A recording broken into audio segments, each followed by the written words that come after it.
Yo les amis, j'espère que vous allez bien. On se retrouve pour l'actualité sportive du côté du Real Madrid et du FC Barcelone. Rodrigo les amis, suite à sa non-nomination au Ballon d'Or, a enfin pris la parole pour parler de son absence parmi les 30 nominés les amis. Et il en a profité les amis pour critiquer son utilisation au Real Madrid. Et quand on l'entend parler les amis, ça se voit qu'il n'aime pas trop comment Carlo Ancelotti l'utilise au Real Madrid. Ça se voit clairement qu'il en a marre. Du côté du FC Barcelone les amis, notre cher Lamine Yamal a pris une autre dimension. Ses statistiques commencent à faire mal à la tête les amis. Là, il commence carrément à concurrencer les De Bruyne. Vous allez comprendre pourquoi je dis Kevin De Bruyne. Parce que là, les amis, il a encore battu un record lors du match face à la Suisse, les gars. Là, carrément, on peut dire qu'il devient inarrêtable. Ce sont les gros sujets de cette vidéo, les amis. Donc, pour ne rien rater, restez jusqu'au bout. Lâchez le petit pouce bleu qui fait toujours plaisir. Ça aide au référencement. Sans plus tarder, les amis, c'est parti. On commence cette vidéo, les amis, avec le FC Barcelone. Comme vous pouvez le constater, c'est officiel. Monsieur Hansi Flick est nommé meilleur entraîneur du mois d'août. Et c'est clairement mérité, les amis. Le gars, il vient premier mois. Il montre ce qu'il sait faire. La patte Hansi Flick se fait ressentir directement. Là, le FC Barcelone est complètement métamorphosé. On peut clairement voir la différence entre le Barça d'Hansi Flick et le Barça de Xavi. Là, les amis, nous avons d'ailleurs les statistiques d'Hansi Flick depuis qu'il est sur le banc du FC Barcelone. Donc, en 4 matchs, le gars, il a fait 4 victoires, 13 buts marqués et seulement 3 buts encaissés. C'est énorme, les gars. Non seulement il marque beaucoup, mais aussi il encaisse peu. Franchement, chapeau à Hansi Flick. J'espère que ça va continuer comme ça parce que cette place de deuxième de Liga, il vous la faut. Les amis, comme vous le savez, lors du match de l'Espagne face à la Serbie, Dani Olmo avait reçu un gros coup et c'est d'ailleurs à cause de ça qu'il n'a pas joué face à la Suisse. Et là, nous avons ces nouvelles. Bonne nouvelle, pas de blessure pour Dani Olmo après les examens effectués sur son genou. Ce n'est qu'un simple coup. Donc, ça vient de Mundo Deportivo. Très, très bonne nouvelle pour le FC Barcelone. En tout cas, ça aurait été dommage. Dès ton arrivée, t'es blessé. Ah, franchement, heureusement pour le FC Barcelone. En plus de ça, on sait très bien comment Dani Olmo là se blesse beaucoup. En parlant de blessés d'ailleurs, les amis, ici, nous avons des nouvelles de Marc Bernal. Marc Bernal, les amis, sera absent des terrains pendant 12 mois, les amis. C'est énorme. Pendant un an. Aïe, aïe, aïe, aïe. Franchement, les gars, là, c'est un gros coup dur.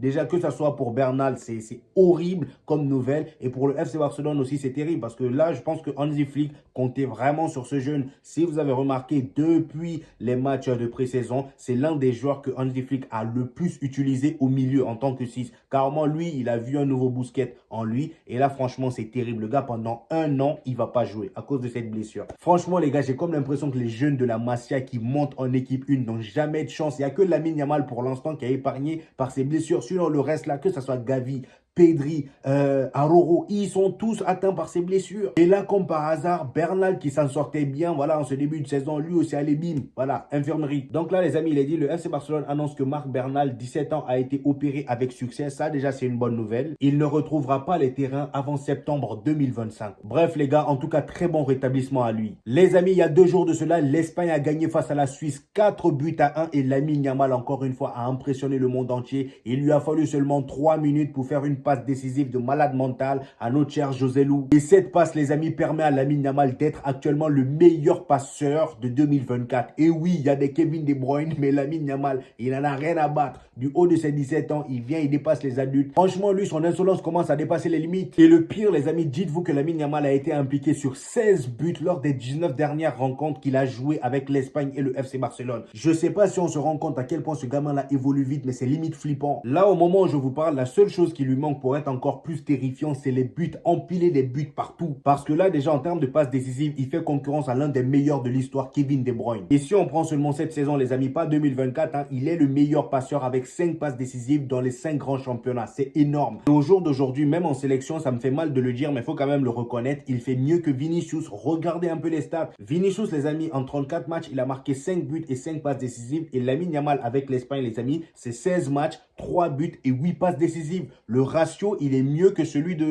il est meilleur que celui de Vinicius. Les amis, dans ce match de l'Espagne face à la Suisse, les amis, il n'y a pas que Lamine Yamal qui a brillé. Notre cher Ferran Torres, Ferran Tocar Torres, il est rentré encore une fois en cours de jeu et il a marqué. Qu'est-ce que je vous dis tout le temps lors des débriefs du Barça? Je vous dis, Ferran Torres, c'est un super sub. Le poteau, faut jamais le mettre titulaire. Tu le mets titulaire toi-même, tu vas avoir flou. Faut le mettre remplaçant et dès qu'il rentre, il va te mettre dans de bonnes humeurs. Et dites-vous que le gars rentre petit à petit dans l'histoire de l'Espagne en étant remplaçant, les gars. Regardez ce qui est dit. Ferran Torres est le 12e meilleur buteur de l'histoire de la Roja. Il est à 2 buts du top 10. Il n'a que 24 ans. Est-ce que vous vous rendez compte? Il n'est pas titulaire indiscutable.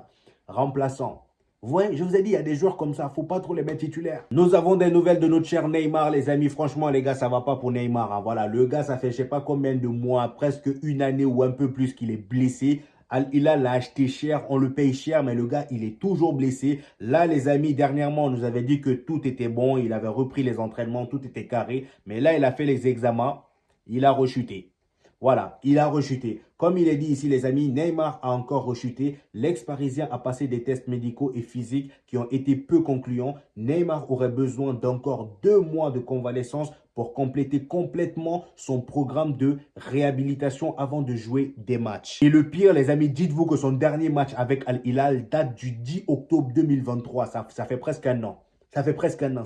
Franchement, c'est terrible, que ce soit pour lui ou pour Al Hilal. Heureusement que Al Hilal n'a pas seulement misé sur lui parce qu'ils ont continué à recruter de gros joueurs. Il y avait déjà de gros joueurs même avant son arrivée. Et c'est pour ça, d'ailleurs, il continue à empiler voilà, les trophées parce qu'en Arabie Saoudite, là-bas, on va dire le Real Madrid d'Arabie Saoudite, c'est Al Hilal. Ils prennent tous les trophées. C'est pour ça que Cristiano Ronaldo, il n'a presque jamais gagné de trophée. Le seul trophée qu'il a gagné, c'était le truc, je ne sais plus comment ça s'appelle, mais en tout cas, ceux qui ressemblent à la Coupe du Monde là. Mais franchement, Al Hilal, heureusement qu'ils n'ont pas misé seulement sur Neymar. Et moi, les gars, quand je vois ça, malgré que je sois madrilène, j'aime le beau football. Ça me fait de la peine. Je me dis qu'en fait, c'est dommage de voir Neymar comme ça. Dire qu'il fut un temps, les gars, au FC Barcelone, cette version de Neymar, la Neymar Boula Z, tête rasée, c'était la relève de Lionel Messi, c'était le prince du FC Barcelone. Le gars, carrément, je pense que c'était cette version qui se rapprochait le plus de Cristiano Ronaldo et Lionel Messi. Vous vous rappelez la période où Lionel Messi s'est blessé et il devait rater 9 matchs, les amis, à cause de cette blessure-là, c'est-à-dire 2 mois d'absence de Lionel Messi. Neymar s'est dit, mon frère, t'inquiète, je prends la relève pour toi. Et c'est là Neymar a montré de quoi il était capable. Regardez-moi les stats de malade mental. Il n'y a pas un match où il n'a pas traumatisé les gens. Je me rappelle même d'un match face à Villarreal où Neymar a fait un lob à un gars sur le côté. Le gars s'est étalé, il a eu son mail direct. Et d'ailleurs, quand vous voyez ses statistiques, vous pouvez voir qu'il empilait but sur but. Voilà, le match face au Rayo Vallecano, il a marqué 4 buts et une passe décisive. Ensuite, le match face à Séville, il a marqué un but. Le match face à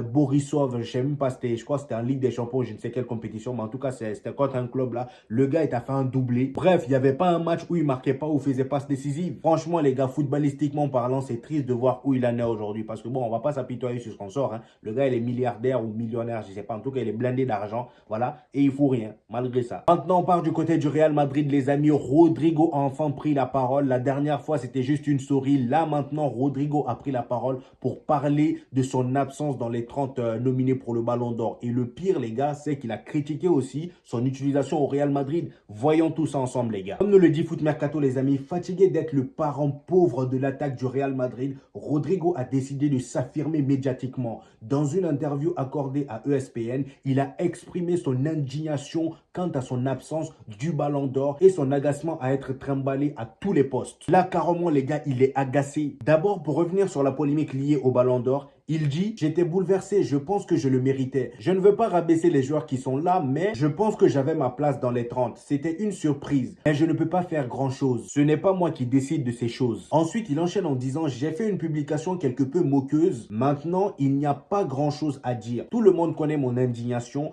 Tout le monde m'a soutenu aussi bien en équipe nationale qu'au Real Madrid. Les gens m'ont envoyé des messages. Donc clairement, les gars, ça se voit que le gars était surpris de son absence dans le classement. Et en vrai de vrai, on le comprend. On va pas reparler de ça puisqu'on en a déjà parlé, les amis. Vous connaissez mon avis par rapport à ça. Et moi, ce dont j'aimerais parler, c'est sa critique par rapport à son utilisation au Real Madrid. Regardez ce qu'il dit. Rodrigo se lâche sur son utilisation. Son absence de la liste des nominés, malgré une saison réussie aussi bien collectivement qu'individuellement, témoigne clairement d'un manque de reconnaissance envers le Brésilien. Son profil de joueur collectif, moins percutant que Vinicius, le dessert et il s'en rend bien compte. Voici ce que Rodrigo lui-même a dit. « Souvent, je ne fais que combler le vide qui manque devant. Y a-t-il quelqu'un qui manque là-bas? Mettez Rodrigo. Est-ce qu'il manque quelqu'un à droite ? Quelqu'un manque-t-il en tant que numéro 9? C'est tout. Cela peut me déranger un peu, mais je suis un joueur d'équipe. Clairement, là, les amis, ça se voit que ça le dérange. Son utilisation au Real Madrid, il n'aime pas ça. Et en vrai de vrai, il a raison. À chaque fois, les amis, quand il faut combler un trou, c'est Rodrigo qu'on met. Même quand on n'avait pas de 9, c'est Rodrigo qu'on a mis en 9. Alors que le poteau, son vrai poste, c'est gauche. Ailier gauche. Ou au pire, on le laisse à droite. Mais à chaque fois qu'il faut combler un poste, c'est Rodrigo qu'on met à ce poste, que ça soit en 10, sur le côté droit, voilà, en 9, c'est toujours lui. Ce mec-là, moi, je l'ai toujours dit, on le met à gauche, les gars, il devient terrible. Il fut une période, même la saison dernière, je sais pas si c'était la saison dernière ou la saison d'avant, le gars sur le côté gauche, il était même plus percutant, plus dangereux que Vinicius. À chaque fois qu'il était sur le côté gauche, c'était soit doublé ou triplé. Le gars, il était dangereux. Et franchement, là, je sens qu'il est révolté, je sens qu'il en a marre de la situation et j'ai même peur que la saison prochaine, Rodrigo ne quitte et ça serait même pas choquant. Voilà, parce que là, les amis, avec tout ce qui se passe, Kylian Mbappé, si là, on n'arrive pas à s'adapter avec Kylian Mbappé, je pense que la saison prochaine, ils vont faire un choix. Et voilà, Rodrigo va sûrement partir à Manchester City parce que oui, si Rodrigo quitte le Real Madrid, c'est pour aller renforcer Manchester City. Ne pensez pas qu'il va aller ailleurs, hein. Voilà, parce que là, Pep Guardiola le veut. Pep Guardiola le veut et il s'en est pas caché, il a dit publiquement. Donc là, les amis, Rodrigo à Manchester City, moi, je le sens venir, hein. Les amis, on va parler d'une autre polémique de ces derniers jours. Cristiano Ronaldo qui a choisi Kylian Mbappé au lieu de Karim Benzema dans sa vidéo YouTube. Parce qu'il y a voilà, il y a son collègue, son ancien coéquipier Fernandez ou Ferdinand, Rio Ferdinand, qui l'a demandé entre Karim Benzema et Kylian Mbappé, qui est-ce qu'il choisit, qui est le plus fort d'après lui. Il a choisi Kylian Mbappé. Après, bon, chacun son choix, hein. On ne va pas l'en vouloir parce qu'il a choisi voilà, Kylian Mbappé au lieu de Karim Benzema. Et il y a eu de grosses polémiques. Les gens ont dit qu'en gros, ouais, après tout ce que Karim Benzema a fait pour toi, c'est grâce à lui qu'au Real Madrid, tu as brillé. Si Karim Benzema ne s'était pas mis à ton service, tu n'aurais pas eu autant de Ligue des Champions, tu n'aurais pas eu autant de ballons d'or. C'est grâce à Karim Benzema. Les gars, en vrai de vrai, je suis d'accord avec vous. Mais là, on ne sait pas dans quel contexte, voilà, le poteau, il a dit ça. Ça se trouve, comme Kylian Mbappé le dit, il est souvent en contact avec Cristiano Ronaldo. Il parle beaucoup. On ne sait pas. On ne sait même pas la relation qu'il y a exactement entre Karim Benzema et Cristiano Ronaldo. Nous, on se souvient juste de deux coéquipiers au Real Madrid qui s'entendaient bien. Mais après ça, les amis, qu'est-ce qui se passe? Vous savez que parfois, il y a des collègues au taf, ils se parlent souvent, tu les vois ensemble, on dirait des meilleurs amis peut-être, mais dehors, c'est pas pareil. Et surtout quand ils se perdent de vue, c'est plus pareil. Les amis, notre cher Florentino Pérez envisage d'avancer l'élection présidentielle du Real Madrid d'ici fin 2024. Le gars, il n'a pas le temps. Voilà, lui, il veut clairement enchaîner. Voilà, il veut être le nouveau président encore une fois. Il veut être réélu. C'est pour ça qu'il veut enchaîner rapidement. Voilà, il veut être réélu. Et en vrai, de vrai, c'est possible et je pense que ça va se faire. Avec tout ce qu'il fait pour le Real Madrid, les amis, je pense pas que quelqu'un d'autre pourrait faire ce que Florentino Pérez est en train de faire ou a fait même pour le Real Madrid. C'est le meilleur président de l'histoire, les amis. C'est officiel, les amis. Kylian Mbappé est le meilleur joueur de FIFA 25 avec une note de 91. Je sens que la mise à jour va être terrible. Parce que bon, avec le niveau de Kylian Mbappé là, quand ils vont faire la mise à jour, lui-même, il va avoir flou. Je pense qu'au jour d'aujourd'hui, Kylian Mbappé lui-même, quand il a vu sa note, il était étonné.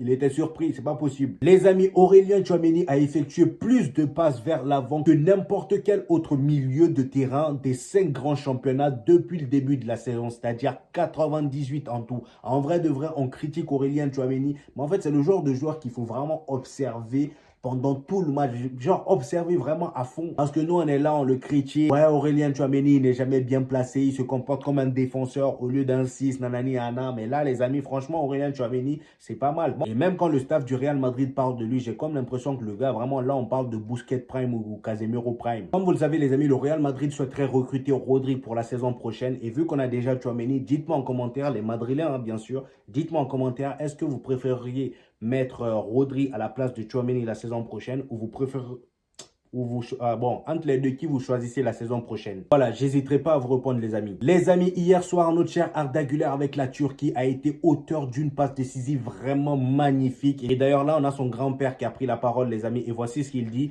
Je suis venu voir mon petit-fils et Dieu nous a bénis et nous avons gagné. Je suis debout depuis 9 h du matin. Inch'Allah, Arda Güler deviendra encore meilleur. Quel beau message de la part du grand-père. Voilà, les amis, c'était tout pour aujourd'hui. J'espère que vous avez kiffé cette vidéo. Donnez-moi vos avis en commentaire. J'hésiterai pas à vous reprendre comme d'habitude. Lâchez le petit pouce bleu qui fait toujours plaisir. Ça aide au référencement. Et pour tous ceux qui ne sont pas encore abonnés, ici, on parle de l'actualité du FC Barcelone et du Real Madrid. Et quand il y a des matchs de ces deux clubs-là, on fait le débrief également. Donc, n'hésitez pas à vous abonner, les amis. Et on se dit au prochain épisode, les gars. Peace!